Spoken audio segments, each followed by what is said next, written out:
Evet. Muhterem basın mensubu arkadaşlar, aziz Türk milleti ve Doğu Türkistan dostları ve bugün karda, kışta, soğukta milleti için, davası için, Allah rızası için, Doğu Türkistan'ın sesi olmak için sabah Çin konsolosluğu önünde eylemini tamamlayıp bizim Doğu Perinçek'te 2. mahkememize İstanbul Çağlayan Adliyesi'ne gelen bütün kardeşlerime selamlarımı ve muhabbetlerimi sunuyorum. Hepinizden Allah razı olsun. Muhterem arkadaşlar, biz Doğu Türkistanlılar bağımsızlık mücadelesinde elbette vatan içindeki kardeşlerimizin ödediği bedelin %1'ini, 1/1000'ini ödemedik. Oradaki kardeşlerimizin, Doğu Türkistan'daki esaretteki kardeşlerimizin maalesef gözlerini dahi yukarıya kaldırıp Çin'e bakacak cüret, cesaret ve imkanı yok. Onlar hapiste. Onlar namuslarına, iffetlerine, inançlarına dahi sahip çıkamayacak durumda esirler, esaretteler. Onlar işkencenin her türlüsüyle, soykırımın her türlüsüyle, asimilasyonun her türlüsüyle en ağır imtihanı geçirilirken bugün toplu tecavüzlerin, kamp ve cezaevindeki işkencelerin ve yine bahsettiğim gibi tecavüzlerin kurbanları haline gelmiş durumda. Geçtiğimiz 15 gün önce BBC muhabirlerinin Çin'in kamptan Kazakistan vatandaşı olduğu için serbest bıraktığı 4 Doğu Türkistanlı bacımız, bunlar yurt dışına kaçtıktan sonra BBC'ye röportaj verdiler ve dediler ki binlerce, on binlerce masum Doğu Türkistanlı kardeşimizin bulunduğu kamplarda gece yarısı Çinliler otobüslerle gelerek bize toplu tecavüz etti. Namusumuz lekelendi, bize yardım eden yok mu diyerek adeta kapalı kutu haline getirilen, dünyadan izole edilen, topyekün soyutlanan Doğu Türkistan'ın feryadını, çığlığını bütün dünyaya anlattı. Çin derhal BBC'nin bütün yayınlarını Çin'de yasakladı. Muhabirlerini kovdu. Bugün aldığımız bilgi, CNN daha farklı tecavüz, toplu tecavüz ve katliamların belge, fotoğraf ve videolarını ve tanıklarını bunlara ulaştığını, bunu yakında yayınlayacağını ilan etti.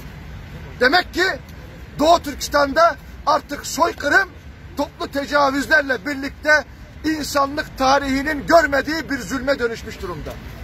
Unutmayalım ki bu tecavüzler, bu zulümler sadece Doğu Türkistanlıların üzerine yapılan bir zulüm, bir soykırım, bir tecavüz değil. Bütün insanlığın namusu tecavüze uğruyor arkadaşlar. Bizim inancımız da bunu emrediyor. Türklüğümüz de bunu emrediyor.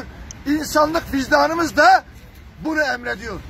Ama vicdanı olanlar bugün Çin'in bu toplu tecavüzlerine karşı, bakın 5,5 milyonluk Finlandiya Başbakanı Sanna Marin dedi ki dünyada ticaretten, ülke menfaatinden daha değerli şeyler var. O da nedir? O da Uygur halkının onuru, namusu ve onların insan hakları Çin'le ticaretimizden daha önemlidir. Biz buna karşıyız ve Çin'den hesabını soracağız dedi. Demek ki onurlu olmak için, insan haklarını korumak için, namusları korumak için Türk ve Müslüman olmaya gerek yok. Vicdan sahibi insan olmamız Doğu Türkistan'daki 35 milyon kardeşimizin hak ve hukukunu korumak için gerekli bir gerekçe. Evet, Doğu Türkistan'da 5 milyondan fazla kardeşimiz kamp. Bugün Doğu Perinçek'in yalan ve iftiralarıyla Doğu Türkistan'da soykırım yok, zulüm yok, orada kamp yok, cezaevi yok, işkence yok. Uygurlar yalan söylüyor. Onlar teröristleri eğitmek için kamplarda ıslah ediyor diyerek bize yalan söyledi. Şimdi bu şahsı sussak, bu şahsın iftiralarına sessiz kalsak biz bu millete nasıl sahip çıkacağız? Doğu Türkistanlılara bu dünyada ahirette nasıl bakacağız? Buna karşı söyledik ki sen bunu yapma. Mazlum Doğu Türkistanlılara yardım edemiyorsun. Bari iftira atma, yalan söyleme. Türk milletiyle Doğu Türkistanlıları karşı karşıya getirme. Kardeşi kardeşe düşman etme. Çin'in vereceği 3 kuruşluk imtiyaz ya da siyasi menfaatten dolayı sırf Çincilik uğruna, sırf Maoculuk uğruna bir milletin toplu katliamına sen iftiralarla Türk milletini kandırmaya çalışma dedik. Evet, bugün mahkemelerdeyiz. Mahkemelerde kıymetli zamanımız, değerli vaktimiz.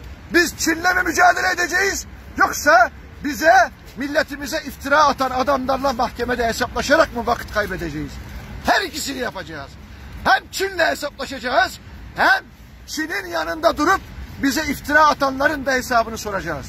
Dün Türkiye Çin'den özür dilesin dediği için biz vatan haini demiştik, onun mahkemesini gördük. Bugün de bizim Doğu Türkistanlıları PKK'cı, terörist, DAEŞ'çi diyen Doğu Perinçek'e yıllar önce BKA'da terör örgütü PKK'nın elebaşısı Abdullah Öcalan'a sen gül verdin. Sen APO'nun dostusun. Sen APO'yla yan yana birlikte durarak, sen terör örgütünün yanında durarak Doğu Türkistanlıları, 30 bin Doğu Türkistanlıyı Türk askerine kurşun sıktı diyerek bizi ihanetle, iftirayla Türk milletinden uzaklaştıramazsın. Türk devletinin, Türk milletinin düşmanı haline getiremezsin. Biz buna müsaade etmeyeceğiz. Burada Perinçek'in amacı şu: Türkiye ile Çin arasında Çin'in hile, sahtekarlık ve yalanla, uydurma bir şekilde, sözüm ona, teröre karşı işbirliği ve suçluların iadesi anlaşmasının Türkiye Meclisi'nden geçip Sayın Cumhurbaşkanımızın imzasını sağlayıp buradaki on binlerce Doğu Türkistanlıyı terörist olarak etiketledikten sonra Çin'e iadesini sağlayıp onları katlettirmek. Doğu Perinçek bunu hedefliyor. Amacı bu. Buna asla müsaade etmeyeceğiz. Onun için 25 Aralık'ta biz mahkemeye verdik. Bugün de onu söylüyoruz. Doğu Türkistanlılar hiçbir zaman PKK'yla, terörle yan yana gelmemiştir. Hatta Suriye'de PKK terörüne karşı Türk askeriyle, Türkmen mücahitlerle birlikte mücadele etmiş. Rusya'ya da, Esad'a da, Çin'e de, oradaki zalim işgalcilere karşı hakkı ve adaleti üstün tutmuş, mazlumun yanında yer almıştır. Doğu Türkistanlılar duruşuyla, tavır ve davranışlarıyla her zaman Türk milletinin, Türk devletinin yanındadır. Bakın, burada şunu söylemek istiyorum. Bugün uluslararası konjonktür, dünya dengeleri, Türkiye'deki iç siyaseti bir şekilde bizim de rahatsız olduğumuz Doğu Perinçek'e fırsat yaratmış durumda. Türk milletinde %1 bile karşılığı yok. Türk milletinde itibar görmeyen bu şahıs, Türkiye'nin Batı'yla ilişkilerindeki bu sıkıntıdan dolayı bugün maalesef Türkiye'nin Çin'e yakınlaşmak durumunda kaldığı bir dönemde Çin'in sözcüsü olmuş ve Doğu Türkistanlarla ilgili Türkiye'de sadece Doğu Perinçek konuşuyor. Niçin başka siyasiler ya da iktidarımızdaki sayın hükümet yetkililerimiz Perinçek'i susturmuyor? Biz bundan üzülüyoruz. Bu açıdan şunu söylemek istiyorum. Doğu Türkistanlılar PKK'cı değil, PKK'nın düşmanıdır. PKK'nın dostunun kim olduğunu ben daha önce söylediğim gibi 2 sene önce de söylemiştim. Sen PKK'nın terör örgütü elebaşı APO'yla BKA'da birlikteydin dediğim için beni 2. mahkemeye vermiş. Şimdi de avukatımız Profesör Doktor İlyas Doğan'la birlikte bunun savunmasını yaptık. Ama şu gerçek ki bütün Türk milleti biliyor. Bundan 20 küsur yıl önce Doğu Perinçek Suriye BKA'ya ziyaret edip terör örgütünün başıyken Abdullah Öcalan'a gül vermişti ve bunu soran muhabirlere ben Abdullah Öcalan'ı esir almaya gittim diyerek yalan söyledi. Tıpkı Doğu Türkistan'da soykırım yok, zulüm yok, Çin dünyanın en demokratik ülkesi dediği gibi orada da yine yalan söylüyor. İşte bugün biz dedik ki yine Doğu Türkistanlara atılan iftirayı her zaman bunun karşılığını vereceğiz. Mahkemede de hesaplaşacağız. Biz Türk adaletine, Türk yargısına güveniyoruz dedik ve mahkeme hakimimiz bizim duruşmamızı 4. ayın 1'ine attı. Dünkü mahkememiz 4. ayın 15'i, bugünkü mahkememizde 4. ayın 1'i. İnşallah biz bu haklı davamızda yensek de yenilsek de biz galibiz. Her ikisi de bizim için şereftir arkadaşlar. Ben huzurlarınızda başta size ve Türkiye Cumhuriyeti Devleti ve sayın siyasilerimize, iktidar ve muhalefetiyle başta Sayın Cumhurbaşkanımız olmak üzere.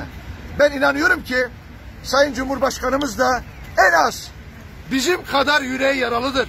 Çünkü buradaki Doğu Türkistanlıların bir tanesi dahi onun için gözyaşı dökmemiş olsun. Doğu Türkistan'daki kardeşlerimiz de, Türkiye'deki kardeşlerimiz de Sayın Cumhurbaşkanımıza, onun başarılarına gözyaşı dökerek dua eden insanlar. Biz asla ve asla Türk devletinin, Türk milletinin düşmanı değiliz. Bu böyle biline. Bugün konjonktürde eğer bize karşı mesafeli davranıyorsa devletimiz, biz bunu anlayışla karşılıyoruz. Ama lütfen Perinçek gibi ipi Pekin'de ve Moskova'da olan insanları konuşturarak Doğu Türkistanlılara iftira atmasına müsaade etmesin. Konuşturarak Doğu Türkistanlılara iftira atmasına müsaade etmesin. Zulme engelleyemiyoruz. Zulmü durduramıyoruz. Bari hiç olmazsa zulmü duyuralım.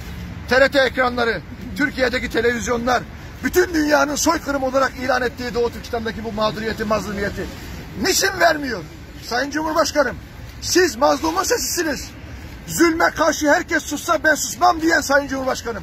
Biz vicdanınıza, imanınıza ve Doğu Türkistan'a olan samimiyet ve sadakatinize inanıyoruz ve inanmak istiyoruz. Lütfen bizi sahipsiz bırakarak birilerinin, Batı'nın, onun, bunun oyuncağı haline gelmesine, kutlu, şerefli ve izzetli davamızın mazlum 35 milyon Doğu Türkistanlıların Çin'in soykırımıyla Batı'nın insafına terk edilerek bizi mahrum bırakmayacağınıza inanıyoruz. Sayın Devlet Bahçeli'ye de burada hitap ediyorum. Türk dünyasının ve Türk Birliği'nin yılmaz savunucusu olan Sayın Bahçeli, bugün suskunluğunuz bizi gerçekten hüsrana ve hayal kırıklığına uğratıyor. Lütfen siz size yakışanı yapın. Türk milleti mutlaka ve mutlaka hakkın yanındadır, hakkı üstün tutacaktır. Ben buradan sözümü tamamlarken Sayın Profesör Doktor İlyas Doğan Bey'e, hocamıza, baştan sona kadar yalnız kalsa da her türlü bizim gibi iftiraya uğrasa da Doğu Türkistanlıların hak ve hukukunu koruduğu için huzurlarınızda tekrar teşekkür ediyorum. Ve sözü muhterem Profesör İlyas Doğan hocama bırakıyorum. Buyurun hocam. Değerli basın mensupları, hepiniz hoş geldiniz. Değerli Uygur kardeşlerim, hepiniz hoş geldiniz. Türkiye'de şu andaki tartışma aslında bir gerçeği görecek miyiz, görmeyecek miyiz? Bunun mücadelesi yapılıyor. Ama gerçeğin eninde sonunda ortaya çıkmak gibi bir huyu var.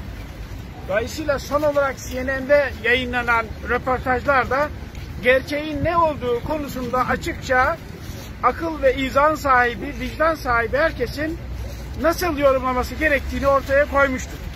Sayın Perinçek, müvekkilimi kendisiyle girmiş olduğu siyasi polemikte avantaj elde etmek için yargıyı kullanmak suretiyle zor duruma düşürmeye çalışmaktadır. Ama biz müvekkilimizin suç işleme kastı olmadığını biliyoruz.